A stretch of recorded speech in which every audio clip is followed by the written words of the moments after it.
అమ్మాయి మెయిల్ పెట్టిందని మీరు అంటున్నారు. అమ్మాయి మెయిల్ పెట్టంగానే వాళ్ళు క్యాన్సిల్ చేయకపోవచ్చు బహుశా. నాకు అర్థమైంది క్లారిటీ లేదు, క్లారిటీ లేదు. ఎందుకంటే అమ్మాయి ఉండి ఒక జైల్లో ఉన్న వ్యక్తికి మీరు ఎట్లా ఇస్తారు, నా మీద నేను ఆయన మీద కేసు పెట్టాను కాబట్టి మీరు పోయి ఆయనకు అవార్డుకి ఎట్లా ఇస్తారు, ఎట్లా ఇన్విటేషన్ ఇస్తారు అనేది బహుశా అది తీసుకోకపోవచ్చు.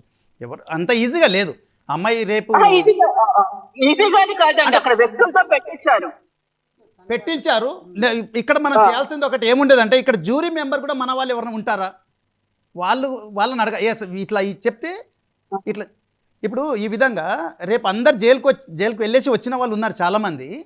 మరి వాళ్ళందరూ వచ్చి బయట నేను కేసు పెట్టాను కాబట్టి అని చెప్పేసి ఒక మెయిల్ పెడితే ఇంకా వాళ్ళ మీద ఇది రెండు రకాలు ఉంటాయి.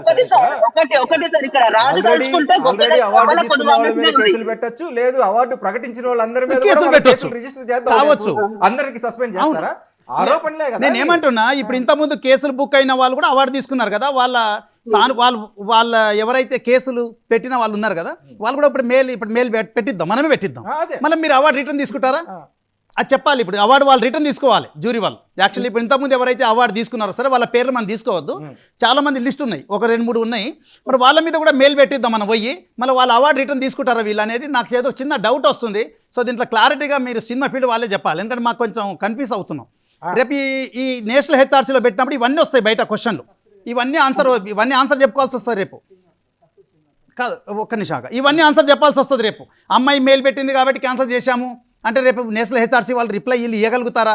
అమ్మాయి ఉండేసి లేదు సార్ నేను మెయిలే పెట్టలేదు, ఇవన్నీ వస్తాయి. మీకేమైనా ఐడియా ఉందా అంటే ఇక్కడి నుంచి నేషనల్ అవార్డ్స్ కమిటీకి సిఫార్సు చేసింది ఎవరు? ఆ అవార్డుని సస్పెండ్ చేయమనో క్యాన్సిల్ చేయమనో ఈయన మీద పోక్సో కేసు పెట్టామనో చేసింది ఎవరు? సిఫార్సు చేసింది ఎవరు? కంప్లైంట్ చేసింది ఎవరు?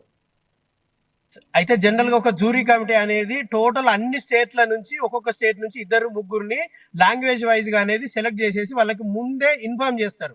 ఈసారి మిమ్మల్ని మేము జ్యూరీ కమిటీలోకి తీసుకుంటున్నాము. ఆ జ్యూరీ కమిటీలో ఉన్న మెంబరు మొత్తం సినిమా పరిశ్రమ పైన మంచి అవగాహన, 24 క్రాఫ్ట్స్ లో డైరెక్టర్ కానీ అన్ని క్రాఫ్ట్ల మీద అవగాహన ఉన్న పర్సన్ ని ఫస్ట్ సెలెక్ట్ చేసుకొని తీసుకుంటారు. వీళ్ళ పని అనేది కేవలం వచ్చిన నామినేటెడ్ అన్ని ఆ 30 రోజుల 20 రోజుల మొత్తం నేషనల్ లెవెల్ వచ్చిన సినిమాలన్నీ కేటగిరీస్ వైజ్ గా చూసేసి వీళ్ళు మార్కులు వేసేసి వచ్చేస్తారు. ఫైనల్ గా ఏది సెలెక్ట్ అయింది అనేది కూడా వీళ్ళకి తెలియదు. సో వీళ్ళు వేసిన ఇండివిజువల్ మార్క్స్ ని బట్టే హైయెస్ట్ స్కోర్ లాగా తీసేసుకొని ఫైనల్ కమిటీ అనేది చేస్తుంది. ఏదన్నా సెలెక్ట్ చేసిన దాని మీద ఆరోపణలు రావాలనంటే ప్రతి మెంబర్ కి ఒక అసోసియేషన్ యూనియన్ ఉంటుంది. అసోసియేషన్ యూనియన్ పైన ఫెడరేషన్ ఉంటుంది. ఫెడరేషన్ పైన ఛాంబర్, ఫిల్మ్ ఛాంబర్, దీనిపైన కాన్ఫెడరేషన్. సో ఒక పర్సన్ మీద ఆరోపణలు కానీ నిజాన్ని కానీ ఇలాగ వచ్చినప్పుడు ఓన్లీ అసోసియేషన్ ఇవ్వాలి. ఇండివిజువల్ మెంబరు నేను పలానా పర్సన్ మీద మోసపోయానని విక్టిమ్స్ ఇలాంటి మెయిల్స్ పెడితే జ్యూరీ కమిటీ యాక్సెప్ట్ చేయదు, నేషనల్ కమిటీ కూడా రిసీవ్ తీసుకోదు. వాళ్ళకి ఇమీడియట్ గా రెస్పాండ్ ఇచ్చేస్తుంది. We are not responsible for your question అని అనేసి ఇచ్చేస్తుంది. ఎవరైతే ఆ యూనియన్, ఫెడరేషన్, ఛాంబర్ కానీ లెటర్ యాడ్ మీద మేము ఇలాగ తనని సస్పెండ్ చేశాము, ఇది ఖచ్చితంగా తప్పు జరిగిందని మేము నిర్ధారణ నమ్ముతున్నాం కాబట్టి టెంపరీగా మీరు దీన్ని హోల్డ్ చేయండి, భవిష్యత్తులో అతని మీద శిక్ష పడే అవకాశం ఉంది, కావున ఒక నేషనల్ అవార్డుకున్న అర్హత అనేది కోల్పోతుంది అని ఏమైనా పెద్దలు కలిసేసేసి ఇచ్చే అవకాశం ఉంటేనే అప్పుడు వాళ్ళు రిసీవ్ చేసుకుంటారు. ఆ అమ్మాయి మేలు పెట్టినంత మాత్రాన తీసుకుంటుంది నేషనల్ అవార్డు కాదు. ఎందుకంటే ప్రతి పర్సన్ కి, ప్రతి హీరోకి, ప్రతి వాళ్ళకి ఆపోజిట్ ఆడియన్స్ ఉంటారు, ఆపోజిట్ శత్రువులు ఉంటారు. అలాంటివన్నీ మెయిల్స్ వాళ్ళు ఇండివిజువల్ గా తీసుకుంటే అసలు నేషనల్ అవార్డ్స్ కి రూలే లేదు. ఖచ్చితంగా రైట్ టు యాక్ట్ ఇన్ఫర్మేషన్ కింద మేము కూడా మెయిల్స్ పెట్టచ్చు. మన పబ్లిక్ ఇన్ఫర్మేషన్ దాని మీద ప్రతి ఒక్కరు, నేను కాన్ఫెడరేషన్ మెంబర్నే, నేను పెడితే నాకు ఖచ్చితంగా వాళ్ళు ఇన్ఫర్మేషన్ ఇవ్వాలి. మీకు ఎంతమంది మెయిల్స్ పెట్టారు, మీరు ఏ బేస్ తోటి ఇతని అవార్డు అనేది మీరు క్యాన్సిలేషన్ చేశారా, టెంపరీ హోల్డ్ చేశారా, దీనిపైన నాకు అండర్ ఆర్టీఐ కింద వివరాలు ఇవ్వండి అని పెడితే నాకు 30 డేస్లలో ఎట్లాగో కొంచెం లేట్ చేసిన 30 డేస్లలో మొత్తం బయటకు వస్తుంది. వాళ్ళు ఎవరు పెట్టినా కూడా దాని గురించి. కాకపోతే ప్రొసీజర్ మాత్రం చాలా పెద్ద ఎత్తున కుట్ర జరిగితే తప్ప ఒక నేషనల్ అవార్డుని హోల్డ్ చేసేంత కెపాసిటీ జ్యూరీ కమిటీకి లేదు. శ్రీనివాస్ గారు, ఆ కుట్ర ఎవరు చేస్తున్నారు బ్యాక్గ్రౌండ్? అదే సార్, అసోసియేషన్, ఫెడరేషన్, ఛాంబరు ఇలాంటి వాళ్ళు అంత దిగజారి చేస్తారని నేను ఎక్స్పెక్ట్ చేయట్లేదు. బట్ నేను చెప్పేది కూడా ఇది 100% రైట్ అని కాదు. బట్ అలా ఉంటే తప్ప వీళ్ళు ఆ డెసిజన్ అనేది తీసుకోవడానికి లేదు. జ్యూరీ కమిటీకి కానీ అవార్డు మొత్తం ప్రొడక్షన్ వాళ్ళే చేస్తారు అన్నప్పుడు ఇక్కడ జ్యూరీ మెంబర్స్ కూడా ఇక్కడ ఉంటారు అని చెప్పేసి మన స్టేట్ నుంచి ఉంటారంటారు కదా. జ్యూరీ మెంబర్స్ ఉంటారు ఎవరి స్టేట్ నుంచి ఉంటారు అన్నప్పుడు కంపల్సరీ బాధ్యత ఆయనే వహించాల్సి ఉంటుంది ఫ్యూచర్ లో.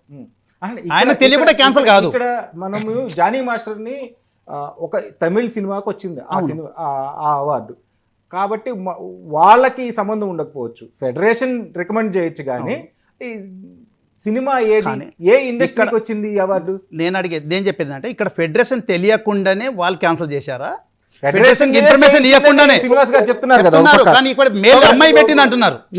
లేదు అమ్మాయి పెడితే చెల్లదు, అది మనం ఫెడరేషన్ వాళ్ళు రికమెండ్ చేస్తేనే ఈ యాక్షన్ తీసుకుంటారు. ఫెడరేషన్ ఎవరైతే ఉన్నారో దాంట్లో ఒకరిని మనం లైన్ లో తీసుకుంటే వాళ్ళు ఏం చెప్తారో తెలిసేది.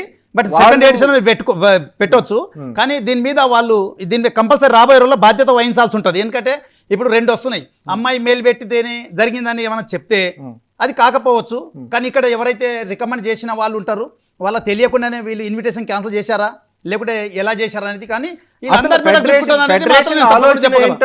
ఇందాక సొగరా గారు చెప్పారు కదా, కస్తూరి గారు అంటే ఇందాక సొగరా గారు చెప్పినట్లు ఫెడరేషన్ లేదు, అక్కడ మీకు సంబంధించిన వాళ్ళు మిమ్మల్ని కూడా బెదిరించారు ఈ ఇష్యూలో మాట్లాడొద్దు అని మీ మీద ఏమన్నా ఫోర్స్ తీసుకొచ్చారా? వీడియో బయటకు వచ్చింది, అది వాయిస్ మెసేజ్ పెట్టారండి గ్రూప్ లో, మా గ్రూప్ లో పెట్టారు, ఎవరు దీని గురించి మాట్లాడకూడదు ఏది డే 1 నుంచి.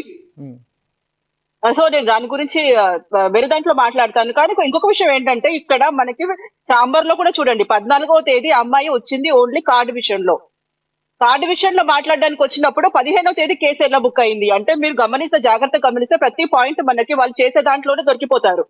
అంత అర్జెంట్ గా వాళ్ళే జడ్జెస్ లాగా జడ్జిమెంట్ ఇచ్చేసి నేను తీసేసాము, నేరారోపణే ఉంది, జస్ట్ ఇంకా టైం ఇవ్వలేదు ఇద్దరికి మాట్లాడుకోవడానికి. ఈయన ఎక్కడో ఊరవతలు ఉండే మనిషి కాదు, తీవ్రవాదే కాదు, ఇంకొకటి ఇంకేదన్నా బాంబ్ బ్లాస్టింగ్ చేసిన కూడా కాదు. మనలో ఉన్న వ్యక్తి, మనతో తిరుగుతున్న వ్యక్తి, ఒక 15-20 సంవత్సరాల నుంచి ఇండస్ట్రీలో చేస్తున్న వ్యక్తి, ఫ్యామిలీ ఇక్కడే ఉంది. అలాంటప్పుడు కూర్చోబెట్టి అతనికి ఒక 2 రోజులు టైం కూడా ఇవ్వకుండా, మాట్లాడడానికి ఛాన్స్ కూడా ఇవ్వకుండా వెంటనే అతని మీద కేసు ఫైల్ చేశారంటే కుట్ర దీంట్లో అర్థమవుతోంది కదా. ఇందాక కూడా చెప్పాను, రాజు తలుచుకుంటే దెబ్బల కొద్దువా.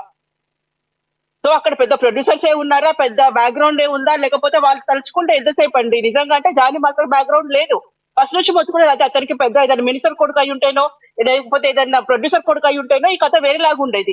వాంటెడ్లీ ఇక్కడ నుంచి అసలు అమ్మాయితో పెట్టించారా లేదా అమ్మాయి దాన్ని బేస్ పెట్టుకొని ఇంకా 4-5 పెట్టారా తెలియదు, కానీ ఖచ్చితంగా సినిమా ఇండస్ట్రీ నుంచే ఈ కుట్ర జరిగింది.